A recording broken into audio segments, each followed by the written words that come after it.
Zoom meeting. We are here to have our coffee talk, which is entitled A Sale to Remember. And it's my honor to introduce to you our guest speaker for today.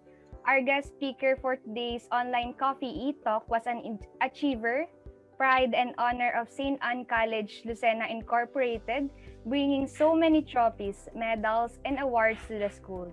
He and his ally claim highest bronze medalist in Asia's largest international food and hospitality event in FHA 2016 Culinary Challenge, Singapore Expo in category Two-to Tango. He is also an aspiring leader in HRM Society in the year 2014-2018. He is also a consistent Dean's Lister. He graduated in BSHRM with Latin honor as cum laude. He is a former messman at Mot Barko Manila Incorporated and now he's the chief cook of the same company, traveling the whole world while still fulfilling his dream at the same time. Let us all welcome Mr. Erwin Reveche. Let's give him a virtual clap. Ayan. So, welcome po sa ating lahat dito. So, thank you po for giving us your precious time and acknowledge our invitation to be our guest speaker for today. We are lucky that you were the one who became and willingly accept our invitation for today. So before we start po, allow us to introduce ourselves. So once again, good morning to everyone. Hope we had a good sale for our session for today. I am Jade Eclarin. I am Ainna Suarez. I am Reinel Historillo. I am Kristian Roxas. Now let's proceed to our main talk show. Our first question will be given by Mr. Alan Rojas. Good morning, sir. So the first question is, growing up, how did you get into the hobby of cooking and what inspired you or who? Growing up, I was inspired by my late grandfather into cooking. I will always watch him whenever he will cook good food that always satisfy our families. And as the saying goes, curiosity kills the cat. I can help but ask him the ingredients and how to cook our favorite fiesta foods like caldereta, the Lokbanin way, embutido and hardinera. Also our native foods like laing, langka, and pinayes. That's the way I was growing up with my grandfather and know how to cook. Okay, sir. Thank you po. We will proceed with the next question po. Good morning, sir. Did you ever experience What is the others question? belittle you for choosing BSHRM, saying that it's an easy course in your college years? Do you agree with that assumption? I didn't experience being belittled by other courses for choosing BSHRM as my course and profession. Once I graduate, I don't agree that our course is easy because every course or field of study is hard. Katulad ng cost control. Kasi sobrang hirap talaga ng subject na cost control. Pagdating kay Doc, kasi si Doc yung nagtuturo sa amin. Tapos yung sa thesis, kasi sabay-sabay yan. May event na, may thesis pa. Yun talaga yung mahirap. Kailangan mo syempre kayanin. As a leader ng group namin sa thesis, saka sa mga event. Kasi sa event, executive chef naman ako. Mahirap din mag-function. Kasi ang dami mong gagawin, ang daming iniisip. Yan. Tapos, yun na nga, mahirap yung subject lang naman, kasi yung course hindi. Always remember that we may not be a math wizard like accountants, a scientist who makes chemicals, an engineer who builds infrastructures, but we are those person who make their palate satisfied and stomach full. Wow, thank you po for that. Sobrang ganda ng sinabi niyo po na ganun. Sana maiba din yung tingin ng iba sa course na BSHRM kasi alam din nga po natin na hindi naman sobrang hirap pero challenging din siya para sa mga student na ang course is BSHRM. Siguro sabi nila nadadalian lang sila gawa ng walang board exam. Pero yung subject niya talaga mahirap din naman talaga yung ibang subject. Kasi yung minor nagiging major, yung major naman nagiging minor. Baligtad sila eh. Ayun, thank you po for that. Next question po tayo. Okay. For our next question po, would you say that St. Anne affected your career and who you are? Did Did your achievement during your college years help you to become a better person in your field? Yes, definitely. I can say that St. Anne greatly affected my career and who I am right now with my achievements and credibilities. I become better in my field. They did not just calculate my knowledge to me, but they hone my skills and be an excellent worker. Also, I'm proud to be an alumni because they taught me really well from our professor who shares all their knowledge and guide us to be the best in our field. That's all po. Okay po. Next question. Okay, next question po tayo. You joined the Asia's largest international food and hospitality event, FHA, in Singapore and won as highest bronze medalist in category Two-to Tango.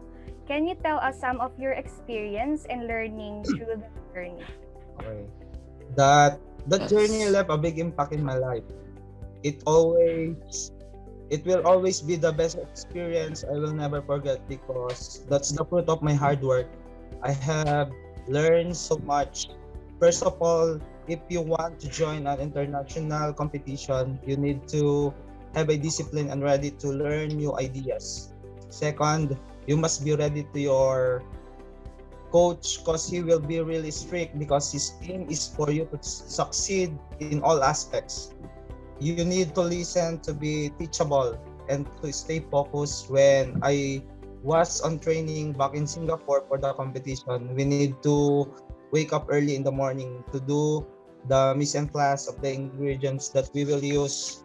And when our coach wake up, that's start of our day training.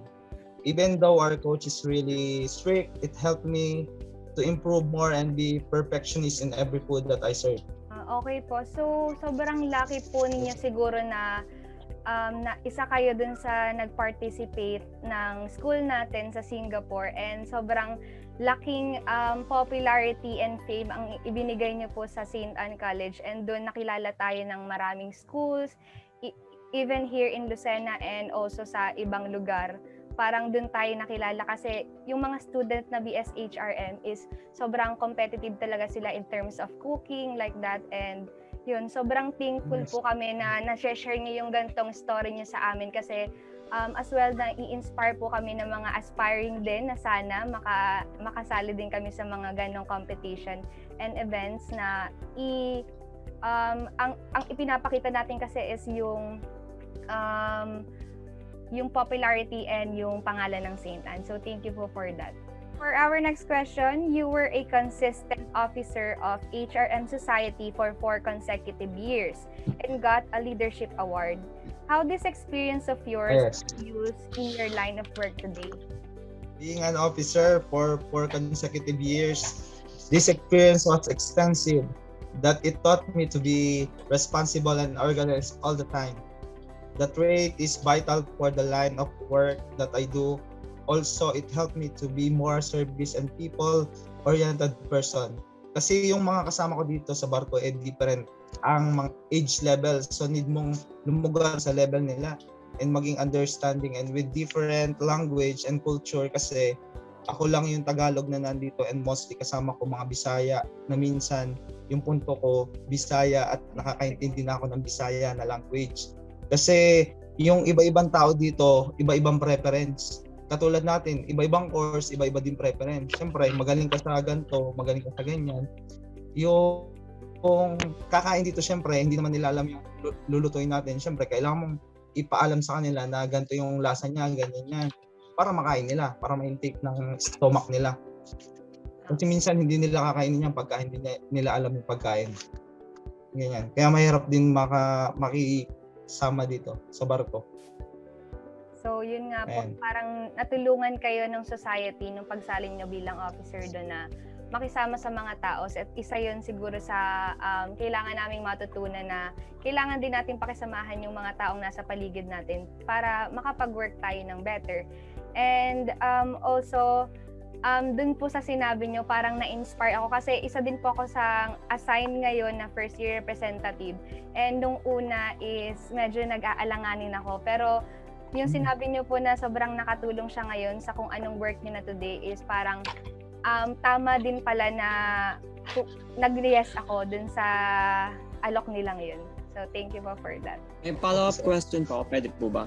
Is it hard, Oh, yes. it is hard po ba na maging consistent leader or officer in an HRM society? Hindi. Sa akin, hindi. Kasi napapagsabay ko naman pagiging Yes po, sa'yo. yung sa academic saka sa pagiging officer. Kaya naman siya. Huwag ka lang kasi may mag-guide naman sa'yo. As officer, may mag-guide sa'yo, may advisor ka naman. Sila din tutulong sa'yo. Saka yung iba mong officer, hindi naman ikaw lahat yung gagawa eh. Pwede mo silang utusan. Yes. Okay po. Kasi way back nung first year din ako noon, hindi ko talaga gusto maging representative. Total, medyo may edad ako, tapos ako yung kinukuya ng mga estudyante ng first year. Napilitan na ako kasi inadon din ako ni Ma'am Portalesa, Ma'am Joan Portalesa. Yan, siya yung nag-forsige sa akin na maging representative. Ayoko din nung una kasi ang focus ko lang talaga is academic, hindi pagiging officer. Ayun, tapos nag-enjoy na ako. As an officer, enjoyable naman siya. Napapagsabay naman, kahit pagod. Kahit hanggang gabi kami sa school yan. Sige lang. Tapos pag may mga event, luto-luto kami, benta. Yan. How did you overcome your struggles when you were studying in college? I overcome my struggles by being positive every time because I know that there is always solution in my problems, and I know that I have strong support system that I can confide anytime, like my family and yung experience ko sa college. Yun talaga yung mga nagpapatatag sa akin, lahat ng napagdaanan kong puyat sa pag-review tuwing may exam. Yun. Kasi pagka may exam kinabukasan o kaya quiz, sa jeep pa lang nagre-review na ako, pauwi pa lang. Tapos pagdating ko ng bahay, review. Yan talaga. Ganun lang ginagawa ko. Tapos pagka bibigyan ka naman ng advice sa mga teacher dyan para hindi ka mahirapan. Yan. Kung paano mo ma-overcome lahat ng na struggles. Pwede mo silang kausapin, bibigyan ka naman ng opinion nila. Yan lang. Thank you po, sir, for your wonderful answer po. Siyempre po, mas lalo pa kami may inspired na huwag basta sumuko pag dumating po yung time na mga pagkadaanan pa niya. So, okay, let's proceed. Next question po, sir. What or who influenced you to take profession? My uncle and my professor way back in college, the experience working in a cargo and cruise ship influenced me into taking seafaring profession. They made me want to explore more because as well all know our course is diverse and there are many choices or line of work that can apply our knowledge and skills. Next question. Was getting a job after graduating During my internship in US, I got a recommendation letter from my manager that I can come back in Great Falls Lodge in Wisconsin. But after my graduation, I tried to contact the manager, but he is already out of reach and the management changed his position at work. Well, that was the time that I can say it was difficult to find a job. I tried my luck in applying again in US-based work where it would be easier because I got a job offer. I got interviewed again in the US Embassy twice, but there's no luck at all. Then I applied for a cruise line in Magsaysay where I passed the exam and got an interview, but I waited too long for the principal interview. So my uncle talked to me and told me to apply in their company, yung Mot Barko in Manila. It is a cargo shipping company and it just a day I got hired, but I needed to start their training procedure. Yung training na yon, yung basic training na kailangan pagka magiging seaman ka. Tapos yung SDSD, Ship Security Designated Duties. Yun yung kailangan sa barko pag pagka gusto mo maging sasakay ka sa cruise ship or cargo vessel. Kaso yung babae, wala naman sa cargo yan. Hindi pwede sila sa cargo. Cruise ship lang talaga kung gusto niya yan. Tapos, with my patience and perseverance and hard work, after 5 months, finally, I got my first contract as messman. Yun lang. Kasi, nag-apply ako doon. One day hiring lang ako. Nag-medical ako, tapos start na kaagad. Tapos, after 5 months, nakasampa na ako. Yun lang. Ang aking Thank you po, sir. Next question. What is the most difficult part of being a chief cook in cargo vehicle, sir? Being a chief cook in a cargo ship is difficult because you need to have a new ideas or menu so that the higher ranks and my colleagues wouldn't get tired of eating the food that I serve. It is also difficult because not all the time you can please them with your cooking. As you can see, we came from different parts of the Philippines and sometimes we have different way of cooking of some foods. Okay po, sir. Thank you po.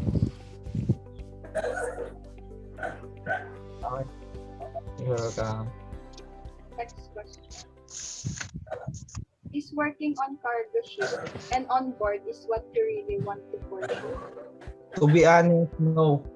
Because I really wanted to work in a famous hotel in the US, but I guess it's not my luck for now.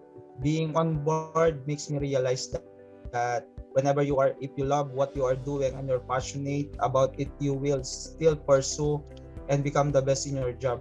Hindi naman dahil di mo na nakuha yung gusto mong work, di mo na gagalingan.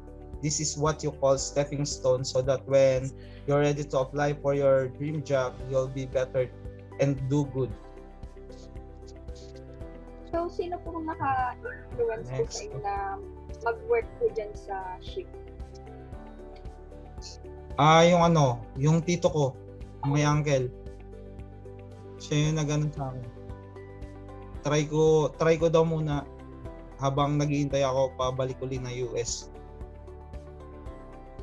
Okay po, thank you. Next question. Next po, when are you happiest at work? I'm the happiest when I'm cooking for the crew in order in our ship and they will tell me that they're satisfied and their stomach is full. Okay po. So, yun po pala yung parang mas nakaka-fulfill na yung alam mo na nakakain sila ng maayos at nabusog sila. Ayun. Thank you po. Kasi pag alam mong naubos yung pagkain ng niluto mo, ibig sabihin nasarapan sila. Kasi kahit nakita mo na hindi naubos yung pagkain doon nakalagay. Opo. May doubt ka na ibig sabihin nun hindi masarap, hindi gusto nila. Yun yung ano. So next po, if you could be a food, what is it and why? If I can be a food, I rather choose lettuce because it is really beneficial in our body and it's the most widely consumed vegetable worldwide. Just like my personality, I'm very productive and efficient. Sir, what are the challenges you experience in your with your profession? The only challenge that I experience is when I am applying for the job and while waiting to be on board the ship. Okay po, sir. Okay. So, next question po tayo. They say that life on a boat or ship is the saddest life in the world because you are far away from your loved ones. You cannot be with them in times of happiness and even sadness. Can you say that it is true or not? Why and why not?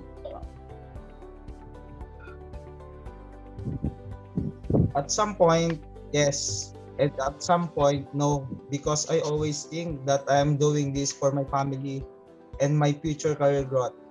Working on board, it really depends on how you will enjoy yourself.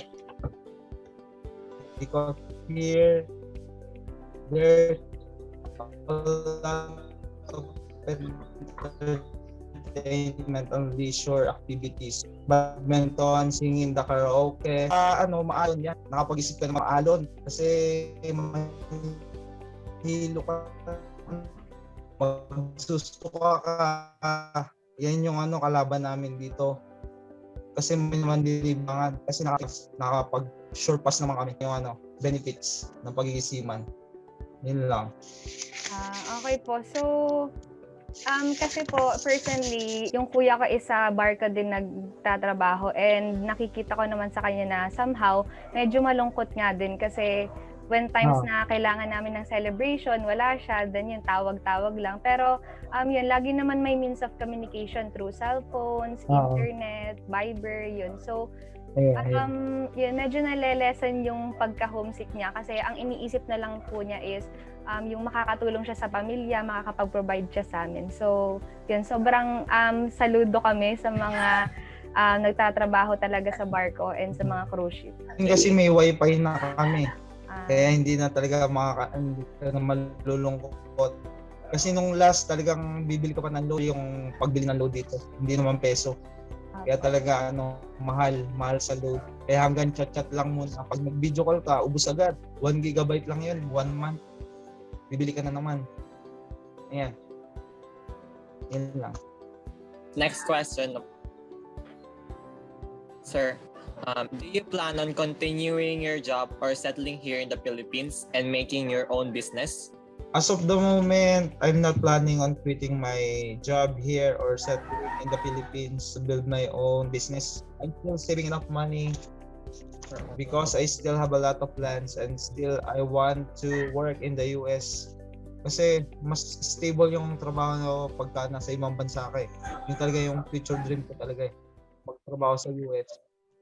Kaya hindi ko settle yung sarili ko sa Pilipinas. Siguro pagka may enough money na ako. Yan.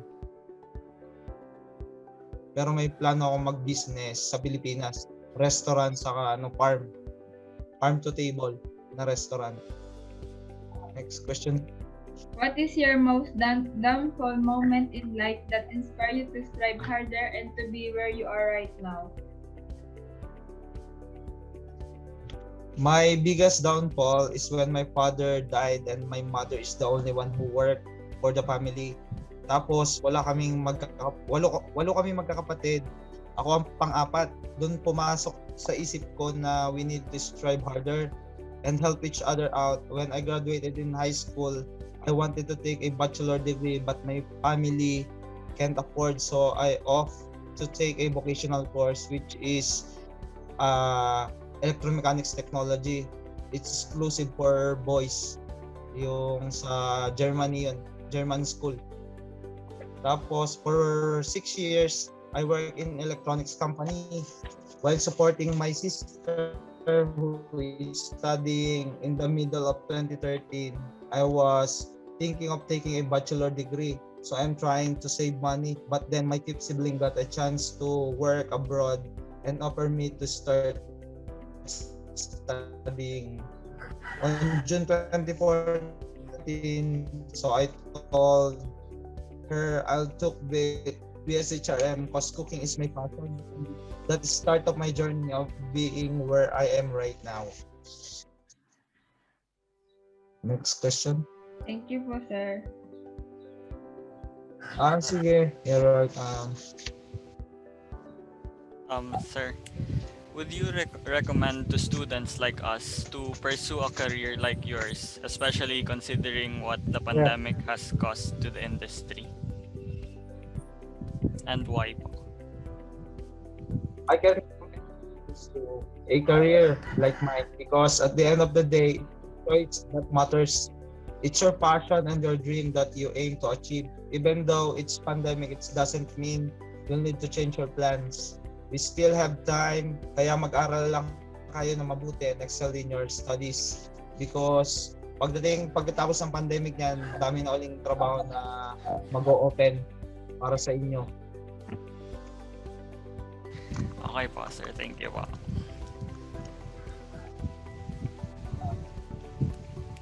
Next question po. What can you say to the students Yes. in the BSHM or BSTM that are aspiring to have a similar work experience or career path as yours? All I can say to students who aspire to have a similar career path that I took is that they should continue to dream and strive harder to reach their goals. Huwag petiks-petiks lang dahil paano mo makukuha kung hindi mo paghihirapan. You need to take action because it's your future that we are talking about. Ika nga ng iba, huwag yung pwede lang, dapat laging the best. Mas masarap yung pinaghihirapan mo. Study hard and make your family proud because that's the best gift you can give up to them. Yes po sir, true po yun. Yun po yung plano ko sa future na makatapos ako sa college ko. Is yung maibalik ko yung ginawa nila, binigay nila para sa akin. Next question. Was there anything that you want to achieve more in the future? What is it and why? Yes, I do really want to achieve more in the future. As a graduate of BSHRM, I aspire to build my own restaurant. Maybe it won't be today, but I know for sure with my perseverance and hard work, I can achieve it. Okay, we're down to the last question. So, for the last question, what was your greatest lesson that you've learned as you continue to sail in achieving your goals? The greatest lesson that I learned as I continue to sail in achieving my career, my dreams, is that I should be brave in facing those challenges that will come in my way and be courageous. Keep your feet on the ground and acknowledge those persons behind your success, and always ask guidance to our Almighty God and give thanks for all the blessings that He have given us. So, yun po yung mga lesson na natutunan nyo nung naglalakbay kayo sa journey nyo ngayon. And somehow, baka someday, as we go along with the journey of ours naman sa sariling story namin is malaman din namin na yung mga mahalagang bagay na kailangan naming matutunan para maabot lang namin yung mga pangarap. And sa lahat po ng sinabi nyo is sobrang tumatak yun sa akin and siguro sa mga kasamahan ko din dito na Yes. you always need to strive harder in life para mapuntahan mo kung saan mo gusto talagang marating yun. So, Second emotion ako sa tama, diba? Tama, agree kayo? Lahat? Opo. Tama. May mga sarili Yes, oo. may sarili tayong mga pagdadaanan na siguro mga hurdles and problems, but as we go along, alam natin yung pupuntahan natin is success. Okay. Yes, sir. Success talaga. Apo. So, with all of the experience and knowledge that you've shared, may tatanong pa ba kayo? Satisfied na kayo sa mga answers? Satisfied na. Okay. Satisfied na po. Ayan, so, Ako may tatanong ako. sige, magtanong ko muna, sis. Ako may side question pa. Okay. Ano? Is it hard po na to interact with other people's, with other roommates po dyan sa barko? Kasi po si Papa, ganyan po yung trabaho, pero magkaiba po kayo ng siya is cargo. Mahirap po bang mag-interact sa mga crewmates nyo dyan? Hindi naman. Kasi kung maalam pa makisama, papakisama ka naman nila. Basta wag mo lang ba silang yung pakisama mo lang sila ng ayos. Yun lang yung ko. Kasi ako, pinapakisama ko sila ng ayos eh. Kasi mabait naman ako dito. Hindi ko sila pinapaman. Bahala sila kung anong isipin nila sa akin. Basta ginagawa ko yung trabaho. Yun lang yun. Do your work. Huwag kang makipagchismisan yan. Kasi pag yung isa chismoso pala, tapos inilabas yung yung mga sinasabi mo doon sa isang tao, yari ka na. Mahirapan ka makisama. Tapos ma-report ka pa sa opisina na si ganyan pala, chismosa, ganyan. Wala na. Sira na yung pangalan mo. Pati dito sa barko ko. May record ka na sa kanila. Yun lang. Okay po, thank you sir. Thank you very much po. So, Yun yun, lang po yung gusto ko malaman. yun isa rin sa natutunan ko yun. Kailangan mo talagang makisama sa mga roommate mo. Ayan, okay na po. Oo, tama yun. Kasi mamaya itapon ka nila dito sa dagat. Mamaya ibang yun. Halimbawa, ba, Bisaya, ganyan. Mamaya, missing ka na pala. Missing ka na, yung nababalita sa mga TV. So far naman dito, wala pa naging missing. Okay. Buti naman po. And sana hopefully walang mangyayaring ganun. Wala naman. Okay na. Thank you, Mababait sir. yung crew dito. Okay. Sige, you're welcome. Okay. With all of the experience and knowledge that you've shared with us, it's truly inspiring. Gusto ko nga pong itanong sana, magkano po? Char. Sir, magkano po? Sa inyo. Parang interested na magtrabaho dito eh. Sana. Malaki po. Ano? Ang sahod. Oh, malaki naman. Ay. Malaki naman. Dollar eh. Po. Dollar. Tapos mga iPhone ka, yan siguro, may uwi mo, kalahating milyon. Wow. Iba pa yung yung live free na matatanggap mo pag uwi mo ng Pilipinas. Parang ganyan. Parang Okay. gusto ko na rin mag-cargo. With all of the experience and knowledge that you've shared with us was truly inspiring, and I know that when this session was shown to the whole HRM society, I know that they will also be inspired with what you had been through in your life. And your words of wisdom will be our source of motivation to always strive harder so that things will get better. With that, we are very thankful to you po because you acknowledged and considered our invitation for today. Despite on how busy you were in your work in cargo ship, you still find time for us just to share on what you have experienced as you sail towards your dream. Now please virtually accept the certificate of appreciation as a token to be read by Mr. Alan Rojas. St. Anne College, Lucena Incorporated, School of Management for International Hospitality and Tourism, HPC 212, Introduction to Meeting, Incentives, Conventions, and Exhibition. Certificate of Appreciation is awarded to Mr. Erwin S. Reveche in grateful recognition and sincere appreciation for giving his knowledge, time, and effort as guest for the online Coffee Talk webinar series entitled A Sail to Remember, given in 15th day of May 2021 via Zoom, signed by Professor Jeremiah Alyoso, Advisor, HPC 212, and Jenny Jade, Eclarin, Head Organizer. So, yun, thank you po.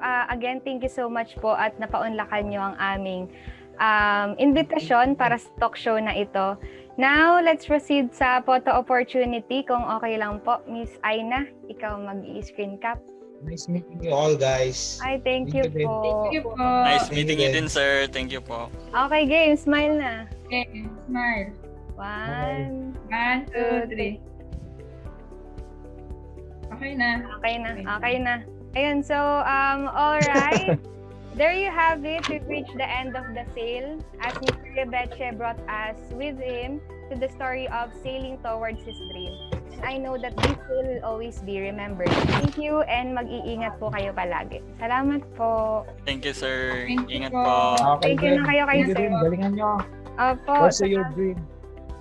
Go higher. Go higher, St. Anne.